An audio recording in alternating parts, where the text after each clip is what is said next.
trialclassique.com première. Bon, bonjour les amis de trialclassique.com, toujours à Malaucène pour l'édition 2023 du Ventoux Trial Classique. Et on est avec une nouvelle équipe forcément de 3. Et là, on peut dire une équipe de 3 grands malades, de 3 psychorigides. Alors c'est quoi, pourquoi les psychorigides? Franck, tu vas nous dire pourquoi les psychorigides? Psychorigide parce qu'on a décidé il y a un peu plus d'1 an de faire une équipe avec que des motos rigides, c'est-à-dire avec des motos dépourvues de tout système de suspension à l'arrière. Et donc c'est un challenge qu'on a monté avec Frédéric Brosset et Alexis Cotin. Donc je vais leur passer le micro et puis ils vont nous dire un petit peu... Attends Franck, tu vas d'abord nous parler de ta moto. D'accord. Alors moi je devais a priori racheter une Norman rigide pratiquement identique à celle avec laquelle j'avais couru en 2017, puisque j'ai déjà fait le Ventoux en 2017 sur une moto rigide, mais en jaune à l'époque. Bon, le jaune était un petit peu plus difficile qu'aujourd'hui. Aujourd'hui, on sera en vert. Et donc ma moto, ça n'a pas pu se faire. Et j'ai été obligé de me rabattre sur un peu ce que je trouvais. Et j'ai donc trouvé une Griffon 175 de 1953 qui était une moto de route et que j'ai transformée pour essayer d'en faire une moto de trial et essayer de faire qu'elle me ressemble et qu'elle me plaise et qu'elle soit sympa. Et on peut dire que tu as pratiquement tout fait sur cette moto.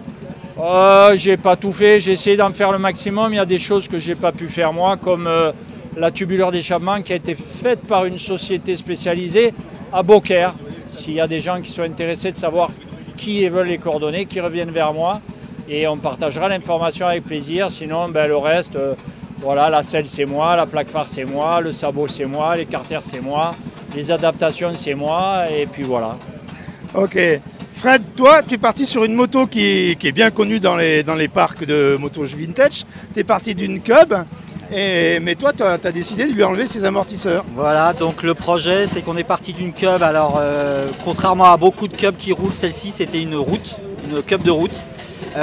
Puisque le projet était de partir, avoir la même philosophie que les pilotes des années 60, c'est-à-dire qui n'avaient pas de moto de trial à l'époque et qui étaient obligés de transformer des motos de route en moto de trial. Donc on a acheté une Cub de route et on l'a transformée avec le handicap du rigide en essayant de conserver toutes les pièces d'origine possibles.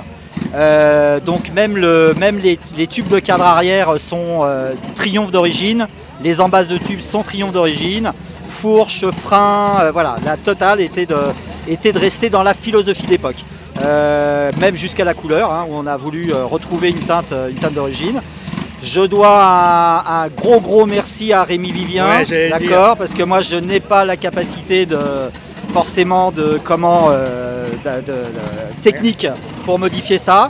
Alors Rémi il est là, il va pouvoir vous expliquer un petit peu toutes les modifs qui ont été faites et j'en profite pour le remercier parce que c'est un homme de talent et franchement pour moi c'est une véritable réussite quoi. Voilà. Donc Rémi, explique-nous un petit peu. Ouais, on s'est surtout bien amusé à faire cette moto tous les deux, parce que c'est une belle collaboration. Moi je me suis occupé du cadre, donc transformer un cadre oscillant en cadre rigide, la selle, toutes les commandes, les guides chaînes, modification des freins. Qu'est-ce qu'on a fait encore? Tout le reste. Il y en a tellement que c'est un peu compliqué, mais en effet, ce que j'aime faire remarquer, c'est par exemple cette forme-là qui reprend l'ourlet d'origine, le petit bec de canard, tout ça est fait à la main, quoi. Je veux dire, c'est des pièces exceptionnelles, quoi. Tout ça, il n'y a qu'un mec comme Rémi qui est capable de faire ça. La chaîne, le patin de chaîne, tout passe au millimètre. Donc pour lui rendre un petit hommage, j'ai mis sa signature là sur la selle à l'arrière. Voilà. Et puis après, le projet, c'est de se faire plaisir. C'est de se faire plaisir à rouler et de relever le défi de finir les 2 jours. Voilà. Bon, et puis la troisième, c'est peut-être c'est la plus brute, j'allais dire. Ah, ouais, c'est clair qu'elle Elle est brute de fonderie ou presque celle-là. Ouais, elle est stock. C'est une Ariel de 1956, un 500 mono. Et voilà, moi je l'ai eu comme ça, je l'ai faite un peu à ma main et tout, mais elle est vraiment dans son état d'origine. J'ai déjà roulé avec ici il y a 3 ans. Et je suis encore en vie, donc on va essayer, Donc tu vas essayer de remettre ça. va essayer de remettre ça avec une belle équipe et que je remercie m'avoir soutenu parce que j'étais le seul à rouler en rigide et maintenant on est 3 et on a fait une belle équipe. Ça fait 2 fois de plus, c'est pas grave. Ça fait 2 fois de plus, mais voilà, c'est cool d'avoir cet engagement avec des belles motos qu'ils ont construites. Moi j'ai rien fait, je l'ai juste suivi et voilà. Alors on va finir, mais malgré tout il y a le détail qui compte, c'est les t-shirts. Ah. Vous avez vu les t-shirts? Ouais. Alors, il faut bien remercier la personne qui a fait les caricatures en urgence. Ça a été une surprise pour mes 2 camarades. Donc, Popello, Merci, un Popello. grand merci à Popello. Merci à toi. Et dessin magnifique. Génial. Très représentatif. Voilà. Ah oui, surtout, oui. Surtout mon chapeau, j'adore. Moi je ne le laverai pas, hein. Je ne le laverai jamais.